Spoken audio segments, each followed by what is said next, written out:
struggle every single day. Please don't make their lives even harder. It is not too late. We do not need to pass this bill in order to go to conference on the Farm Bill. I would urge my colleagues to search their consciences and to vote against this bill, and I reserve the balance of my time. The gentleman from Massachusetts reserves. The gentleman from Texas is recognized. Mr. Speaker, thank you very much. I'm pleased to be joined today by the gentleman from California, Mr. McClintock, who serves on the Natural Resources Committee and the Budget Committee from Oak Grove, California. I'd like to extend the gentleman 3 minutes. The gentleman from California is recognized for 3 minutes. I thank the gentleman so much for yielding. Listening to the debate on the other side, I think there's a misunderstanding on the nutrition bill.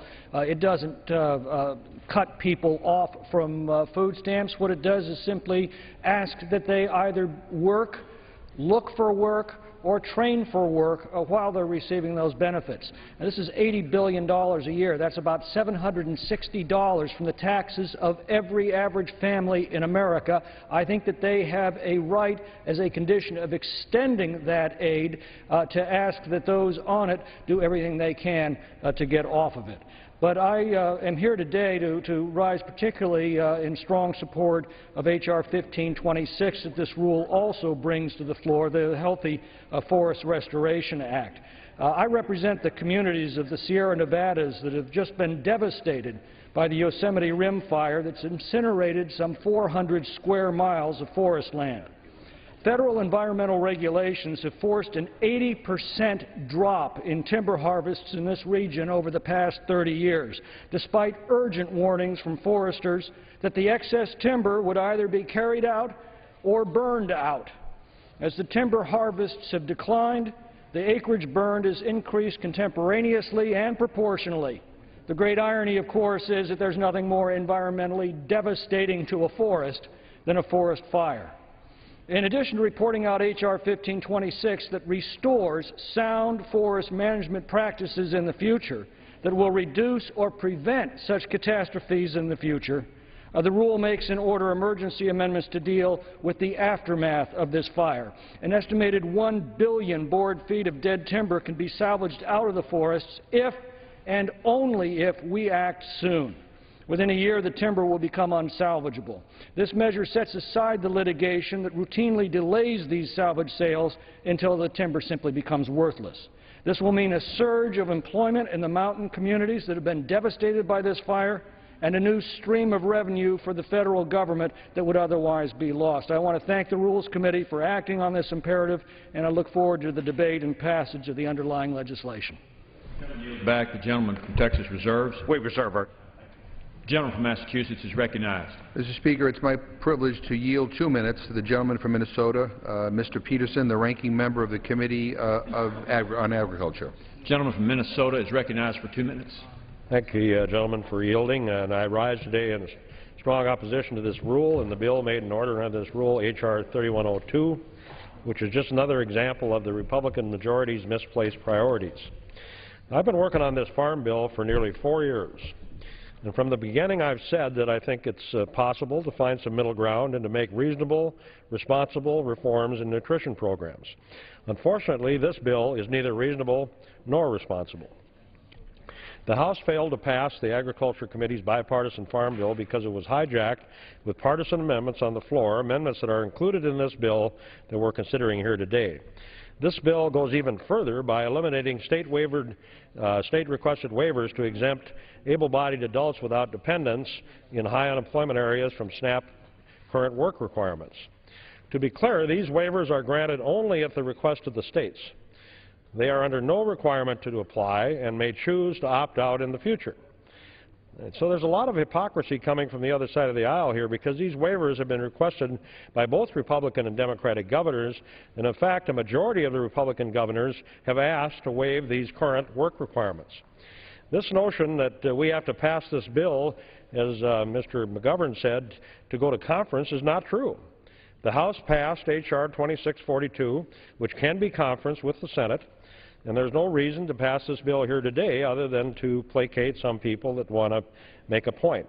This bill isn't going anyplace in the Senate. The President wouldn't sign it. So I don't know what we're doing. In July, a broad coalition of more than 500 organizations expressed their opposition to splitting this farm bill. Senator Bob Dole expressed his opposition recently in doing it.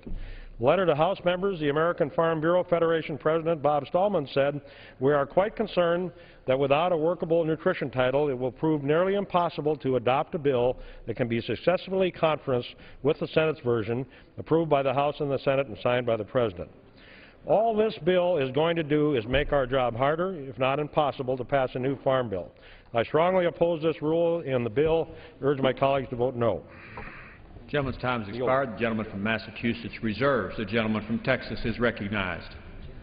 Thank you very much, Mr. Speaker, and I appreciate the gentleman from Minnesota coming down and giving us his thoughts on what we're attempting to do today. The bottom line is that what we're going to do is we're going to make natural and, I believe, reasonable changes to the nutrition program that will help sustain it, rather than growing and growing and growing and growing the amount of money that's necessary to sustain this.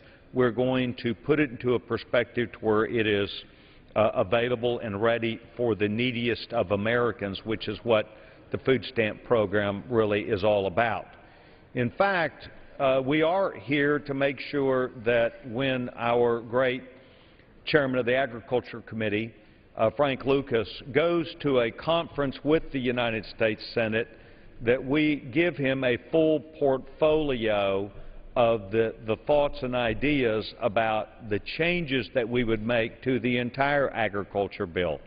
And Chairman Lucas who's one of the most awesome members of our conference and who yesterday spent a number of hours with us, not just to get us to understand what we're trying to do, but why we're trying to do what we're doing. It means that we will arm him with the available content to go to the conference with the Senate to make the farm bill that includes the nutrition program even better and sustainable. I think the gentleman, Mr. McClintock, said it best, and that is that what we're trying to do is to make sure that the neediest Americans get what they want and need, but it simply and I believe carefully says where you're able-bodied and on food stamps, you got to be looking for work also. You have to make sure that you're a part of trying to go and better your life, not using the food stamp program as an alternative to the hard work which will help you and perhaps your family, but certainly your community and your country even stronger. And so it becomes an incentive to do exactly that, just like what we did in welfare reform in the early 90s, where welfare reform jobs became the substitute and really a demand that you needed to go look for a job, and millions of people took us up on that and bettered their life. And that's what we're trying to do now. There are still jobs available in America. There are still jobs available, and they might not be the job that you'd want to stay in for the rest of your life. But it means that you need to go and actively participate, because there are those behind, so to speak, the program that are the neediest of most Americans. And I will tell you that I understand some of those people that live within the district that I represent in Texas, but I also understand them firsthand in dealing with disabled people and families with disabled children and families with disabled adults. And where a person cannot take care of themselves, we are not putting that at risk at all. Where a person cannot take care of themselves and needs the benefits of the community, in this case a nutrition program, we need to make sure that there is more money that is available to them. There was a discussion about the average cost not being very much, and I think that's a true statement. We'd like to increase the cost, more and better food, including fruits and vegetables and other items in the future. But the only way we can do this is if we're aiming at the people who need it the most. And that's where this great nation will continue, not only through their food banks that are available across the country because of local people getting involved, but also the competition that comes from the federal government to help work with them to better the lives, the nutrition of children and seniors and veterans and families that need them the most. And that's what this is trying to do, to reform that program. I reserve my time. Gentleman from Texas reserves his time. Gentleman from Massachusetts is Mr. recognized. Speaker, Republican talking points aside, according to CBO, this bill, if passed, will result in 3.8 million people losing their benefits, including 170,000 veterans. That is shameful. And I appreciate the gentleman's concern about the waivers, but I remind him that his governor of Texas, Rick Perry, has requested waivers on a number of occasions because people haven't been able to find jobs in his state of Texas. So if you got a problem with the waivers, you ought to talk to your own governor. At this point, I'd like to yield for unanimous consent to the gentlelady from Ohio, Ms. Fudge. Gentlelady from Ohio is recognized. Thank you very much, Mr. Speaker. I ask unanimous consent to insert into the record the story of Adam, a disabled man from Ohio, a face of hunger. Without objection. Mr. Speaker, I yield to the gentleman from Texas, Mr. O'Rourke, for a unanimous consent request. Gentleman from Texas. Mr. Speaker, I ask unanimous consent to insert into the record information from the U.S. Census Bureau that shows that 329 active-duty military families at Fort Bliss and Fort Hood in Texas rely on SNAP benefits to put food on the table. Without objection. Mr. Speaker, I yield to the gentleman from Minnesota, Mr. Ellison, for a unanimous consent request. The gentleman from Minnesota. Mr. Speaker, I ask unanimous consent to insert into the record the story of Dorothy, a grandmother from a state very near Minnesota, South Dakota, and she represents the face of hunger. Here she is with her family. Without objection, so ordered. Mr. Speaker, I yield to the gentlelady from California, Ms. Capps, for a unanimous consent request. Mr. Speaker, I ask unanimous consent to insert into the congressional record the story of Rosemary. She is a grandmother from Little Rock, Arkansas. She is a face of hunger today in the United States of America. Without objection, so ordered. Mr. Speaker, I yield to the gentleman from New Jersey, Mr. Pasquale, for a unanimous consent request. Gentleman will suspend. The Chair would advise members that although a unanimous consent request to insert remarks in debate may comprise a simple declarative statement of the member's attitude toward the pending measure, embellishments beyond that standard debate can become an imposition of time of the member who has yielded time for that purpose. The Chair will entertain as many requests to insert as may be necessary to accommodate all members, but the Chair must also ask members to cooperate by confining such remarks to the proper form and procedure of the House. Gentleman from New Jersey. Mr. Speaker, I ask unanimous consent to insert into the record the story of Beatrice, a mother from Camden, New Jersey, a face of hunger, and this is her child. Without objection, so ordered. Thank you. Mr. Speaker, I yield to the gentlelady from Ohio, Ms. Capter, for a unanimous consent request. Mr. Speaker, I ask unanimous consent to insert into the record the story of Shelley, an unemployed mother with 2 children from Ohio, a face of hunger in America. Without objection, so ordered. Mr. Speaker, I yield to the gentlelady from Texas, Ms. Jackson Lee, for a unanimous consent request. Thank you. Mr. Speaker, I ask unanimous consent to insert into the record the story of Melinda, a cancer survivor and single mother from Texas, a face of hunger. Without objection, so ordered. Mr. Speaker, I yield to the gentlelady from California, Ms. Lee, for a unanimous consent request.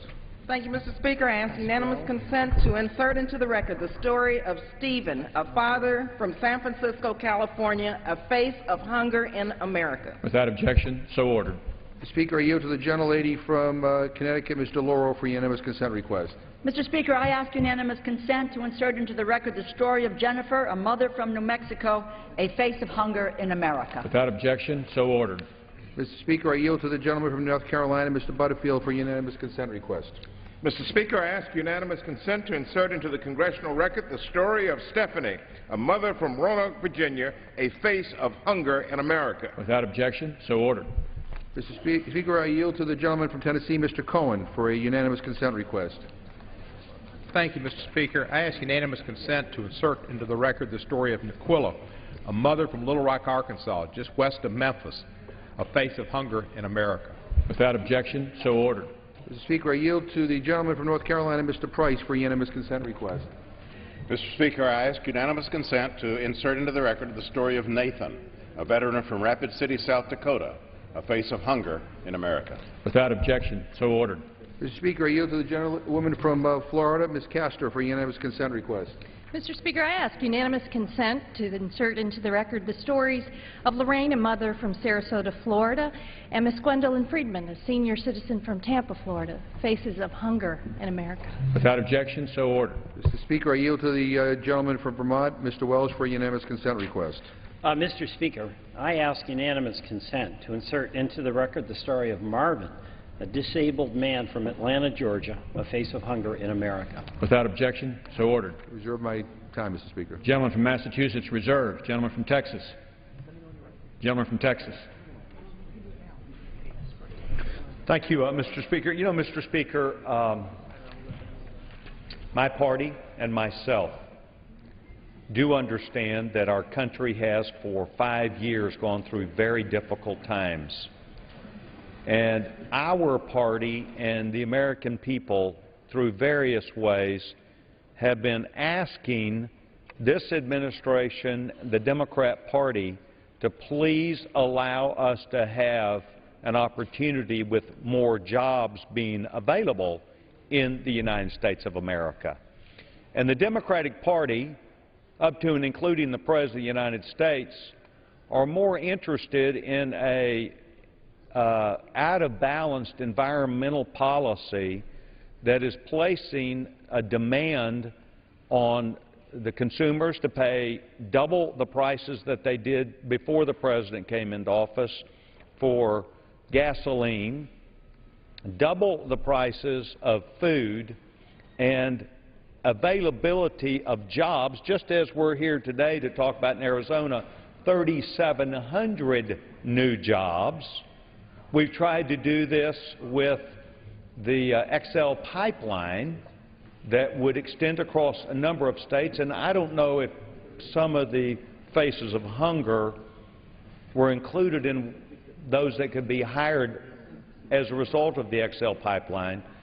But every day there are Americans who are losing their job, who are losing a career because of the policies of our President Barack Obama and the Democrats, elected members of Congress, who insist on having rules and regulation up to and including a government-run health care plan that is diminishing careers and opportunities for people to have health care and full-time jobs. If it weren't true, someone would say it was just a cruel joke. But the bottom line is that the business community all across America is now changing the rules of employment from 40-hour work weeks to 30 or even 20. And this is happening as a result, directly as a result of the policies of the people who complain most about the middle class not having jobs. It is perpetrated exactly on a partisan basis with zero Republicans participating to have rules, regulations, and a government-run health care system that is unemploying America, only to turn around later to find out, so we got to spend more money to take care of people that don't have jobs. Mr. Speaker, there are divides in our country. There are divides between the parties. But today the Republican Party is on the floor trying to say that we need to change the law so that local communities that have forests in their backyards can share in the money. Washington can't have it own. You got to share with them. We are here to say we're for a land swap that people in Arizona completely agree with, and that they sent their elected representatives here on an elected citizenry basis to come and say we'd like 3,700 more jobs in Arizona, $60 billion worth of economic activity. And we are here today to say, because we have such expanding rolls of people who are hungry in America and who are filing to get food stamps, that we need to be able to set a mark. And that mark is, as long as you're looking for a job and you're able-bodied, then we understand.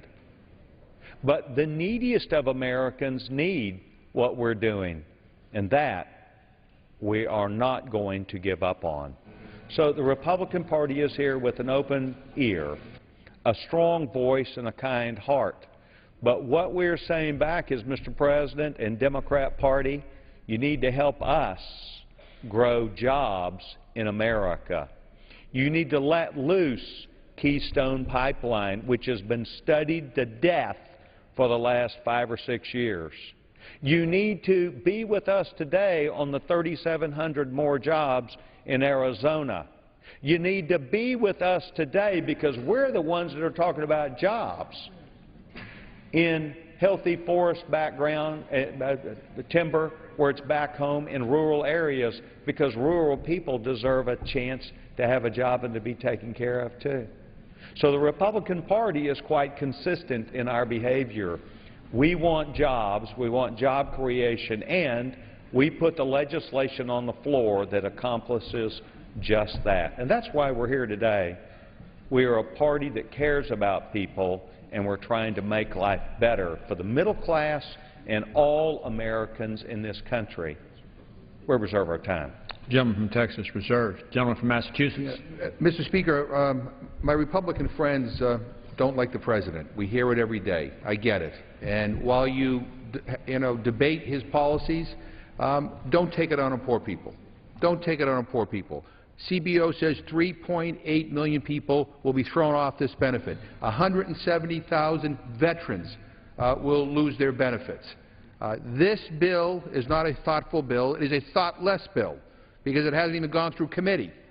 This is more of a political statement than it is sound policy or even bad policy. It's just plain politics. It's red meat for, I guess, the extreme right-wing base. And I'm hoping there are people on your side who will see through this and who will stand with us and do the right thing, because there has been a bipartisan tradition in this Congress in supporting efforts to prevent hunger. And at this point, I'd like to yield 3 minutes to the gentlewoman from Connecticut, Ms. DeLauro.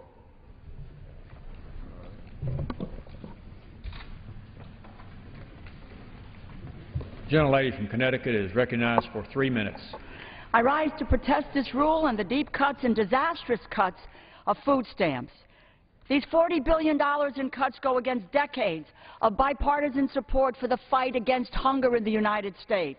They will hurt our economy, and they are, in a word, immoral.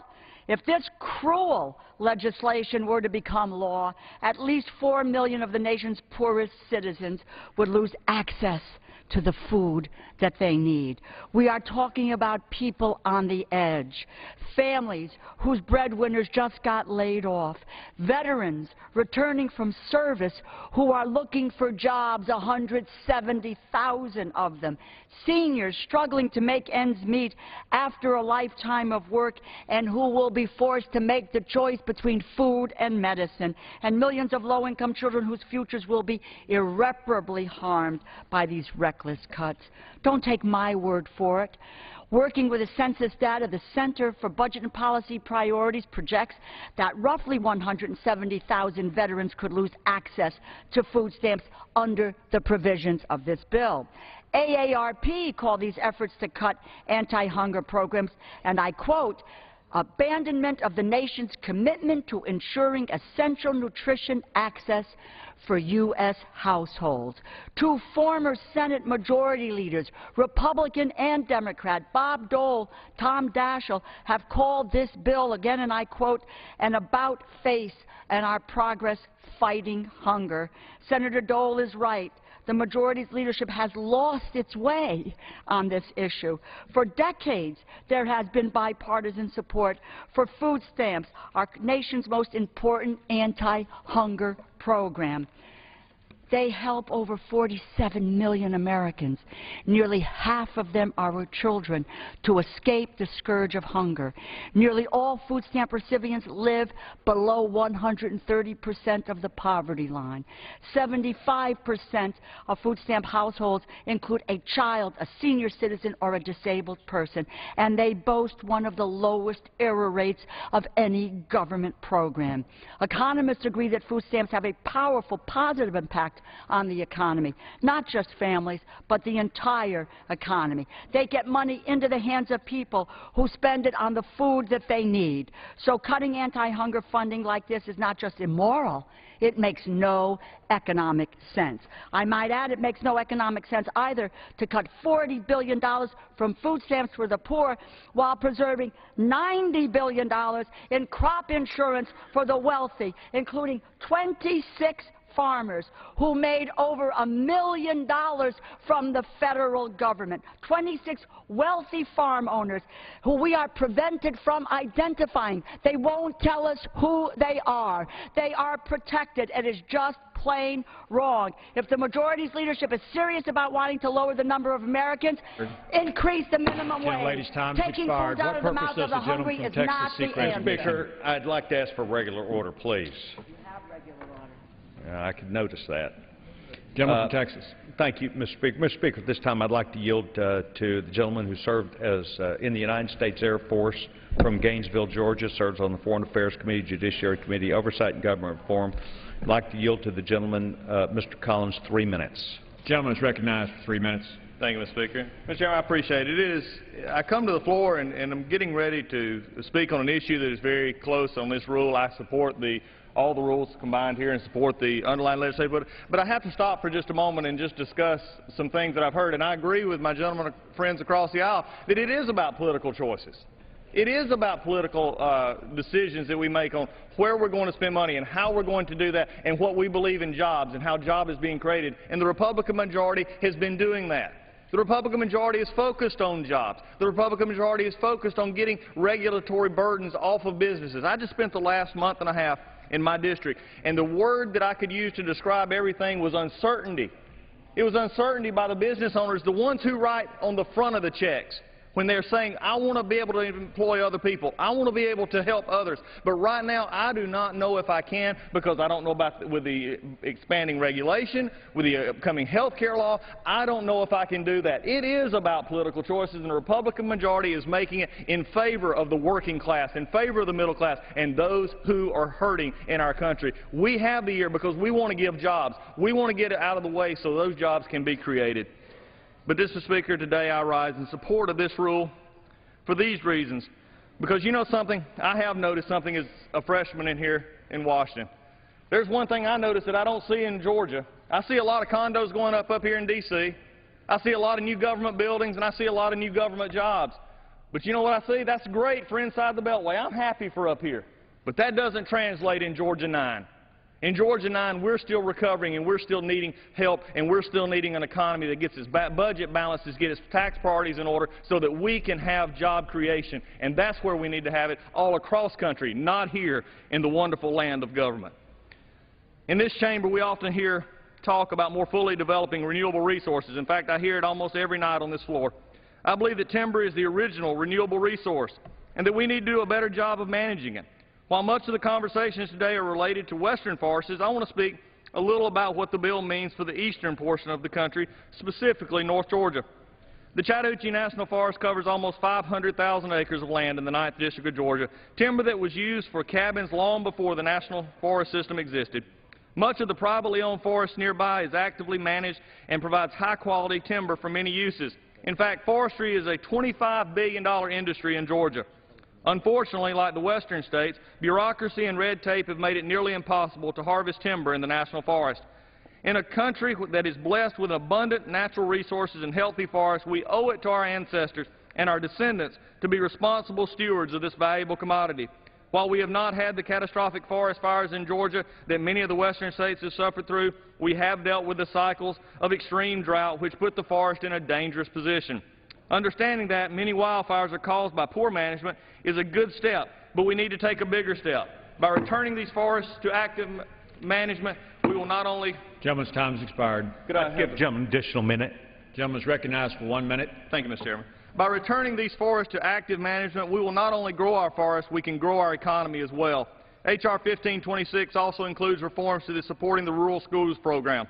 This is a program that clearly needs to be reformed, but in a thoughtful way that recognizes the unique position of our rural schools are in. We can't continue to send federal dollars toward local schools through a system that can't pay for itself, and this bill provides funding sources for local schools that have missed out on the revenue through federally owned forests. This bill gives schools that have grown dependent on these funds a chance to transition into a new system, one that is sustainable and one that promotes investments in our natural resources and our forest resources. As I said earlier, this bill is good for the economy, and I'll stop where I started. The Republican majority is about jobs. The Republican majority is about having an upward lift for all in our economy, not just the ones that we want to focus on from political choices. And with that, I yield back, Mr. Speaker. Gentleman yields back. Gentleman from Texas reserves. Gentleman from Massachusetts. Mr. Speaker, I give myself 5 seconds.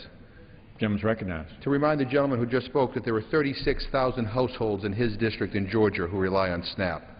I think they're counting on him to vote a different way. At this point, I'd like to yield 1 minute and 15 seconds to the gentleman from North Carolina, Mr. Butterfield. 1 minute, 15 seconds.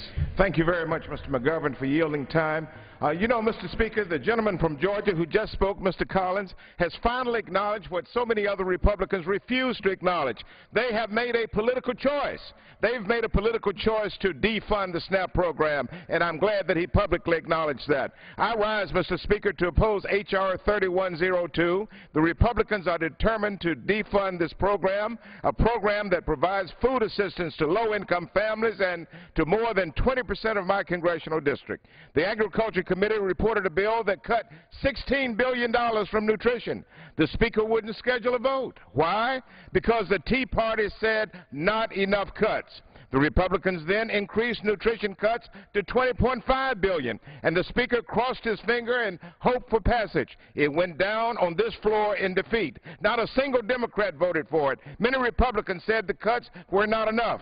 Now here we are again today. The Republicans, driven by the irrational Tea Party, bring us another nutrition title that now cuts $40 billion from nutrition. My friends, I know that cutting the deficit is important to all of us, but do not reduce the deficit by depriving more than 3 million good Americans of the opportunity to eat. That's not who we are as a nation. Fired. Gentleman from Massachusetts reserves. Gentleman from Texas. Mr. Speaker, thank you very much. Our next speaker is from Hood River, Oregon. He's the chairman of the Telecommunications and Technology Subcommittee for Energy and Commerce. I'd like to yield 4 minutes to the gentleman from Hood River, Oregon. I thank the Chairman for 4 minutes. Thank the Chairman, and I thank the Chairman for his good work on this legislation. And I want to thank my colleagues for what I hope will be their support of passage of this legislation, specifically the parts related to the federal forest land. Federal forest land across the nation is rotting, it's dying, and it's burning because the federal government has failed to manage our forests. You know, when we actively managed our forests and selectively logged our lands, we had vibrant ecosystems and we had vibrant and healthy economies. Now the forests are overstocked, they're diseased and infested, and they go up in smoke. Communities literally are dying.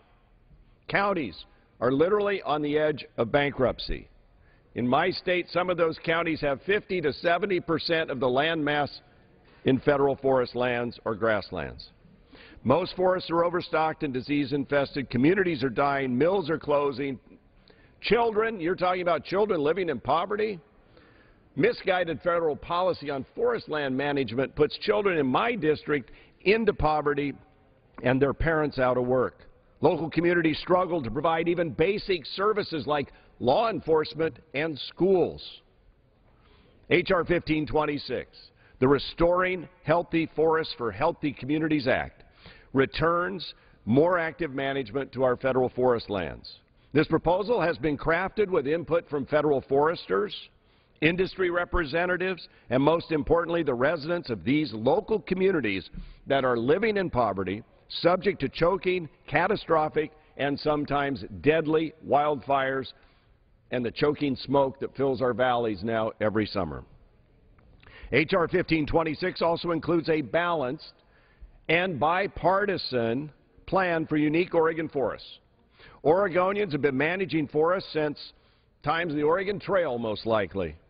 And we're proud of our Oregon Forest Practices Act and its commitment not only to the economy but to the ecology and to the environment, with protections for water, for streams, and for regeneration of our forests for future generations. Unfortunately, yesterday, we got word that the White House has issued a veto threat on this urgently needed and balanced bill. The President and his team clearly have no idea, none, on what's happening in our rural communities with federal forest land surrounding them in the West. Counties are literally going broke. Folks are facing double-digit unemployment and double-digit poverty. Citizens call 911 for emergency help and are told literally, sorry, we can't help you. There's no one to send. And fires are raging throughout our forests. Enough is enough. This system is broken. This law will change that and fix that. And the White House needs to understand that and be a partner for progress, not an enemy of it. Today, the House will act to provide relief for citizens in these rural communities. And I urge my colleagues to choose jobs, safety, health of our rural communities, and health of our forests for future generations. To reject poverty and unhealthy forests, because that's what we face today. So I urge a yes vote on the rule, a yes vote on the underlying bill, because our rural communities have waited too long for this relief. And I yield back my time. Gentleman yields back. Gentleman from Texas reserves. Gentleman from Massachusetts. Thank you, Mr. Speaker. I yield myself 5 seconds. I just wanted to say to the gentleman from Oregon that there were 1 in 5 Oregonians that are on food stamps as we gather here today. And in his district, there are nearly 60,000. I know you talked a lot about trees, but there are a lot of people that will be adversely affected by another bill in this Gentleman's thing. time has expired. I don't have any time. At this point, I'd like to yield 1 minute to the gentlewoman from California, Ms. Capps. Gentlelady from California is recognized for 1 minute. Thank my colleague for yielding. Mr. Speaker, I rise in strong opposition to this rule and the harmful underlying bill. 15,000, yes, 15,000 families in my district on the Central Coast of California rely every day on the SNAP program to help make ends meet. These are our veterans, our seniors, people with disabilities, hardworking parents, and kids going to school.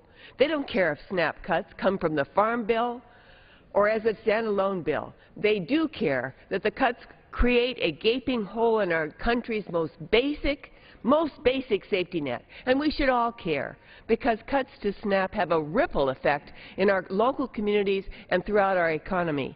Every SNAP dollar has nearly doubled the economic impact. It helps pay the local grocery store worker. It helps support truckers who haul the food. It goes to the food producers and farmers who grow the crops.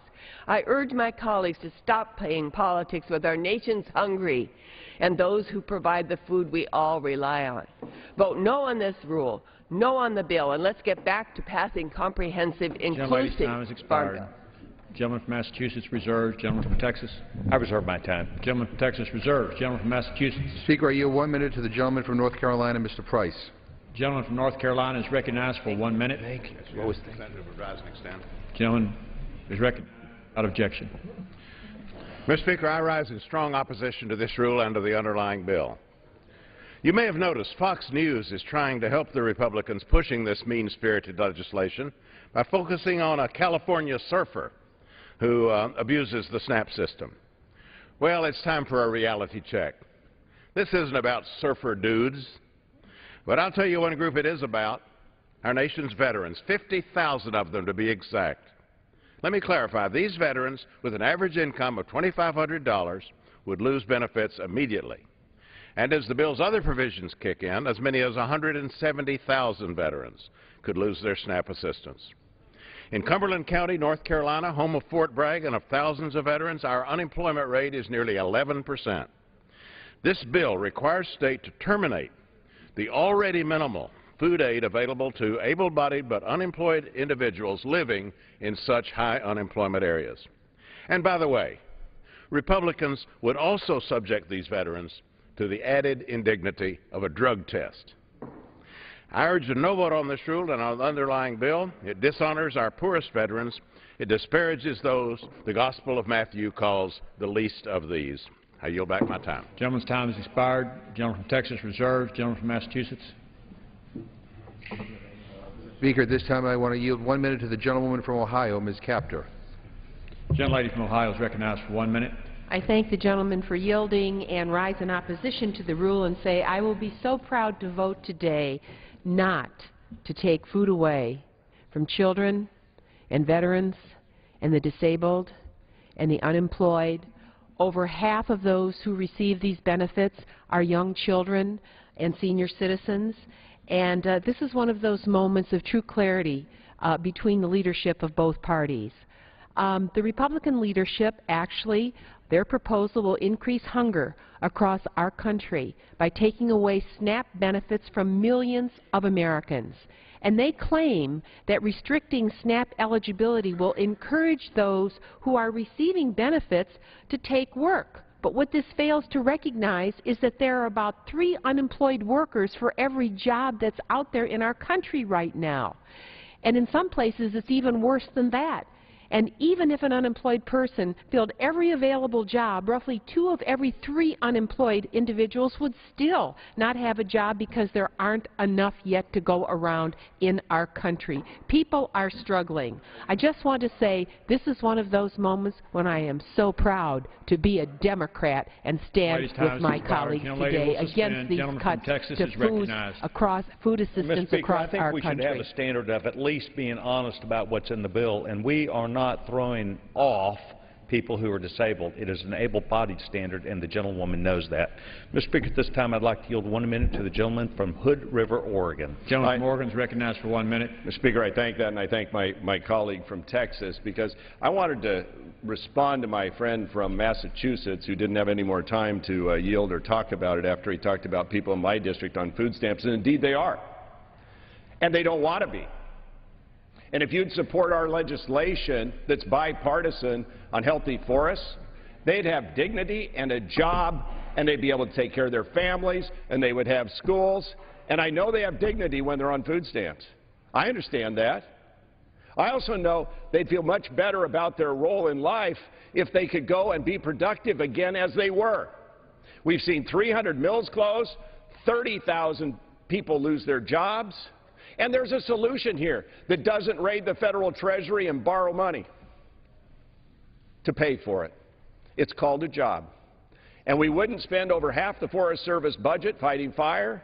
Instead, we would replenish our forests. We'd get them healthy again. We wouldn't choke our valleys with smoke in the summer, which is occurring all over the country, because we'd be managing these great federal forest reserves. I yield back. Gentleman yields back. Gentleman from Texas reserves. Gentleman from Massachusetts. Yeah, Mr. Speaker, let me just suggest to my Republican colleagues that maybe they ought to deal with sequester. Maybe they ought to stop threatening to shut the government down. Maybe they ought to bring the President's jobs bill to the floor to put people back to work. And in the meantime, they ought not to throw poor people off of food assistance. Will the gentleman yield? I yield 1 minute to the gentleman from California, Ms. Lee. Gentlelady from California is recognized for 1 minute. Thank you, Mr. McGovern. Thank you so much for yielding. And let me just say I rise in strong opposition to this rule and the underlying bill. The $40 billion cuts to the anti-poverty SNAP program are immoral, they're heartless, and they really are un-American. These cuts do not reflect the compassion of the American people. The so-called reforms in this bill will only dramatically reduce access to vital nutrition assistance all across America, in rural and urban communities in every single one of our congressional districts. In my own district, over 22,000 households will be impacted and more than 1.6 million homes throughout California. Not only does SNAP help put food on the table for struggling families, it also helps stimulate economic growth. Mr. Speaker, 76% of SNAP recipients are children, seniors, and persons with disabilities. This is a cold-blooded cut. The majority of people on food stamps want to work. I haven't seen the majority bring any bill to the floor that really creates jobs for people. And I just have to say, yes, I was on food stamps during a very difficult period in my life. And I thank the American people for that lifeline as a bridge over troubled waters. While we're recovering from these devastating... I yield the gentlelady an additional 15 seconds. Gentlelady is recognized for 15 seconds. Thank you. Let me just conclude by saying, while we're recovering from this devastating recession, we cannot and should not cast the most vulnerable aside. There are many in the majority who are people of faith. I want to remind you of the scriptures which require us to feed the hungry. There's something fundamentally wrong when we pray on Sunday and vote to take away food from hungry people on Thursday.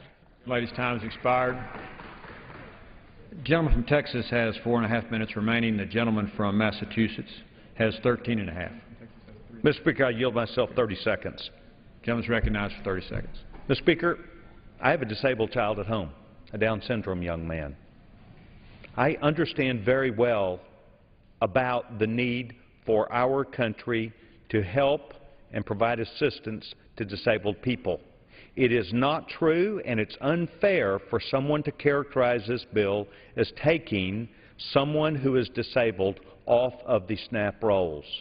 And I am sorry that we have members that evidently have not read the bill and do not understand what we're doing. But that's a fact, and we should not pass along information that in fact is not true.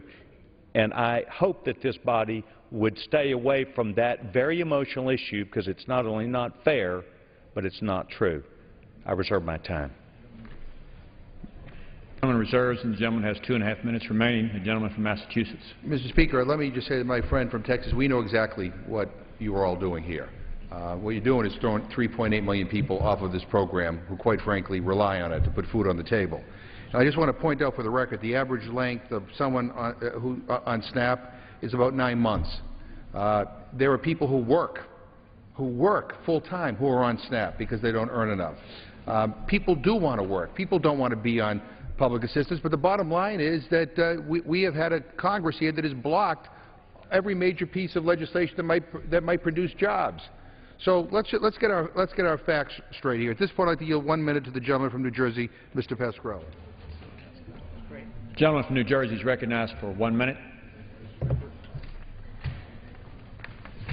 I'm opposed to this rule and the underlying bill. My friends on the other side of the aisle like to act like 11 million unemployed Americans are out of work because they want to be out of work. This is a debate between two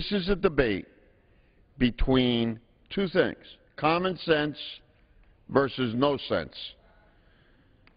You even offer a jewel to the states, and you say to the states, if you cut more people off your rolls, we'll let you keep half the money, and then you could do with it whatever you want. That is immoral. That is totally nonsensical. Doesn't make any sense whatsoever. We're talking about kids, we're talking about veterans, and we are talking about the disabled. That's what we're talking about. And if you don't think this bill cuts many of those people off the rolls, then you obviously did not, to use your term, you didn't read the bill. Nearly 30,000 households in my current district benefit from this program. I would ask you to examine the bill and examine your conscience. Gentleman's time has expired. The gentleman will suspend.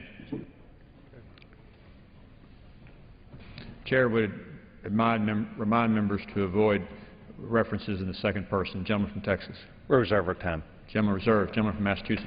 Mr. Speaker, I'd like to yield 1 minute to the gentleman from New York, Ms. Velasquez. The gentlelady from New York is recognized for 1 minute. Thank you, and thank the gentleman for yielding. Mr. Speaker, I rise in opposition to the rule and to this unconscionable legislation. Make no mistake, if you support this bill, you're voting to take food from the mouths of almost 4 million of our fellow citizens next year. Who are these Americans? Nearly half of them are children. They are seniors. They are our veterans. 1 in every 5 veterans receive SNAP benefits. If this is the way we thank them for their service, Mr. Speaker, Congress does not agree much these days. but I have always assumed we could at least support the idea that in this country no child should go hungry. Have we gone so far that we cannot even find bipartisan support for that? If so, then we have truly lost our way. Is this what my Republican friends call compassionate conservatism? I say to my colleagues, the whole nation is watching. You will be held accountable. Vote no on this rule and the shameful underlying bill. I yield back. The gentlelady's time has expired. The gentleman from Massachusetts reserved. Gentleman from Texas. Give myself 30 seconds. Gentleman's recognized. I'd like to explain, if I can, compassionate conservative. It's called 60 straight months of economic growth. 60 straight months of this country growing stronger because people had jobs under Republican House, under Republican President, under Republican Senate. 60 straight months of economic growth that made our country stronger and better, and that is compassionate conservatism. That's the Republican Party. We're trying to get back to job growth, job creation, and help the middle class of this country. I reserve my time. Gentleman reserved. Gentleman from Massachusetts. Mr. Speaker, I just remind the gentleman that compassionate conservatism also gave us the Great Recession. At this point, I'd like to yield 1 minute to the gentleman from Connecticut, Mr. Hines. Gentleman from Connecticut is recognized for 1 minute. Mr. Speaker, I rise today to urge the defeat of this rule and of the underlying bill which will throw millions of Americans off of food stamps at a time when they need it. And I urge that on behalf of my constituent, Janine Smalls, 37-year-old, formerly homeless veteran with 3 children, who my office helped get on food stamps. I urge it on behalf of a semi-deity to the Republicans, Ronald Reagan, who said, as long as there is one person in the country who is hungry, that is one person too many. And I urge it on behalf of a real deity. Mr. Speaker, above my heads are the words, "In God we trust." In my Christian faith, the notion that we feed the hungry is unimpeachable and non-conditional. Matthew does not say feed the hungry so long as you can do it with 100% efficiency.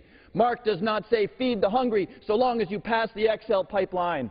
Luke does not say feed the hungry so long as you loosen environmental regulations. Mr. Speaker, this rule and this bill, which is deeply, deeply flawed, must not pass. Gentleman's time has expired. Gentleman from Massachusetts reserves. Gentleman from Texas. We reserve our time. Reserves. Gentleman from Massachusetts. Mr. Speaker, at this point, it's my privilege to yield 2 minutes to the gentleman from California, Mr. Miller.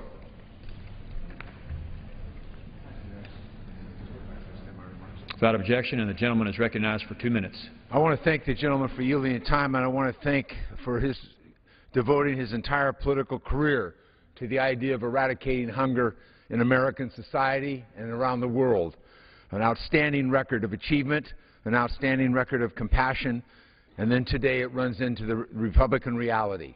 I know how you must feel, Mr. McGovern, after all these years of work, to see the cavalierly they suggest that they can cut $40 billion in nutrition benefits to families, to children, to working people, to people searching for work, and that somehow nobody will lose their benefits, that somehow they're not throwing anybody off of the program. It's not that we said you were throwing people off the program. It's that the Congressional Budget Office said that the $40 billion cut, with some 3.8 million people would lose their benefits, and an average of nearly 3 million people each year over the coming decade. Over the coming decade, those people will lose their benefits. What does that mean? I specialize in education. I visit schools almost every week. I talk to teachers every day that tell me about the fact that when children come there, that they're nutritionally deprived, that they may not have had dinner, they may not have had breakfast, that they're not attentive in class, that they fall asleep in class, that they're irritable. And we're going to cut the benefits to these children. And yet we want these children to perform at a high level, and they should be able to perform at a high level. We expect them to achieve in school. But that's not what this program is about. This program is about cutting those benefits to those children in need. It's about cutting those benefits to those families in need. It's just unconscionable that they would think that somehow this is the road to prosperity, that you get to the road by prosperity by attacking the most vulnerable in our society who are in desperate need of these nutritional benefits for their family? Do they not know that 1 in 5 children lives in homes that experience hunger on a regular basis? I yield the gentleman an additional 30 seconds. Do they not know this? Are they unaware of it, for 30 seconds. or do they not care? Somebody has to answer that question. Because when this nation was shocked that they were going to cut $20 billion out of these nutritional benefits for these struggling families and individuals, they came back and said, no, we're going to cut $40 billion out of these benefits. What, because they're angry that the last measure didn't succeed? They're angry about what happened to the agriculture bill? Is it anger that they're striking out at these families? It shouldn't be that way in this country, and it shouldn't be that way in this Congress. These families are entitled to better. They're entitled to jobs. They're entitled to provide for their families. But some can't. That wonderful 60 months Gentleman will suspend. Gentleman from Texas is recognized. Trillions of dollars away from these families and middle-class families in this country.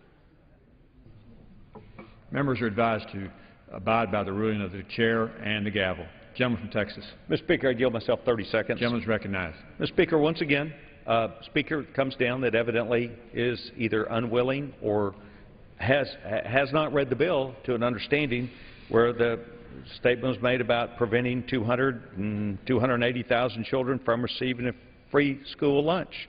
Nothing in this bill makes changes to the school lunch program. The National School Lunch Program and the School Breakfast Programs automatically qualify students who are enrolled in SNAP for free school meals. The school meals programs are not authorized under this bill, nor eligible requirements under this committee's jurisdiction. Gentleman from Massachusetts. Yeah, Mr. Speaker, just so we need to qualify something here. The way I want to respond to what the gentleman just said. The fact of the matter is, when children's parents get cut from SNAP, then children are no longer eligible for free breakfast and lunch in school. That's where we get the number of 200 and something thousand kids will lose their free breakfast and lunch program. That's the connection. So it is connected. So I point that out because it's an important I don't want anyone to be fooled by the fact that somehow this doesn't affect school meals. It does, very much, very directly. At this point, I'd like to yield 1 minute to the gentleman from Tennessee, Mr. Cohen. Gentleman from Tennessee is recognized for 1 minute. Thank you, Mr. Speaker. I rise in strong opposition to the rule and the draconian cuts to SNAP, a lifeline that millions of Americans rely on. Republicans want to slash nearly $40 billion from SNAP and take food out of the mouths of nearly 4 million Americans, including 68,000 of my constituents. These drastic cuts will harm children, seniors, veterans, and Americans living in cities like Memphis with chronically high unemployment, all in the name of rooting out fraud. It's interesting Republicans see fraud and abuse in the SNAP program sometimes, but they seem to ignore billions of dollars of fraud and abuse at the Pentagon. According to one estimate, hundreds of defense contractors that defrauded the U.S. military and taxpayers received more than $1.1 trillion in Pentagon contracts during the past decade. Where is the outrage from across the aisle and the demands for better oversight for defense contracting? Instead of fixing problems with the contractors who might be fraudulently taking billions of taxpayer dollars, they're focusing on making it harder for the families who are struggling to receive a little extra help. We need to be finding ways to reduce poverty in our communities, not cutting programs that work like SNAP. I urge my colleagues to vote against the rule and oppose the bill. Thank you. I yield back the balance. The gentleman yields back. The gentleman from Massachusetts has 6.5 minutes remaining. The gentleman from Texas has 1.5 minutes remaining. The gentleman reserves from Texas. The gentleman from Massachusetts. Thank you. Mr. Speaker, at this time I'd like to yield 1 minute to the gentleman from Texas, Mr. Doggett. The gentleman from Texas is recognized for 1 minute. Thank you. This Republican Let Them Starve bill would undermine what Professors Ferguson, Boraski, and Harding recently described as a modern anti-poverty marvel. SNAP, they report, improves access to healthy meals for nearly 1 in 3 children. It reduces chronic illness and hospitalizations and significantly reduces poverty and the severity of poverty. It keeps kids healthier, happier, and better prepared to do their best in school. And SNAP is one of the most efficient government programs with a rigorous application process, high rates of payment accuracy, and low rates of misuse, about a penny on the dollar. The main limitation is not that it feeds too many, but that about 30% of those eligible get nothing. We cannot snap our fingers and snap away poverty. But this bill will snap a vital lifeline. It must be rejected. I yield back. Gentleman from Massachusetts reserves. Gentleman from Texas reserves. Gentleman from Massachusetts. Speaker, I yield 1 minute to the gentleman from Vermont, Mr. Welsh. The gentleman from Vermont is recognized for 1 minute. Mr. Speaker, I oppose this legislation. You know, much has been said this morning about how 4 million people will lose the safety net of food stamps. This is going to derail the effort to pass a farm bill, and America needs a farm bill. But, you know, bottom line, this is a cynical piece of legislation. It is not about work. 68% of the folks on food stamps are women with kids. It's children. It's elderly. It's disabled. That's number one. Number two, how is a person going to get into a non-existent work program? And work is great. It's not as though either side has a monopoly on the desirability of advocating for work. But when there's no work program that a person who's required to get food stamps enter into, it means they're without food stamps and denied the opportunity to work, both. So this is a political statement, not a practical policy that is going to get us to where we need to be. It's going to throw people off of food stamps who need it. It creates a cynical non-existent work program, and it creates an incentives for states who are going to reap the benefits of lower food stamp rolls to throw people off even further. I yield back. Gentleman from Texas.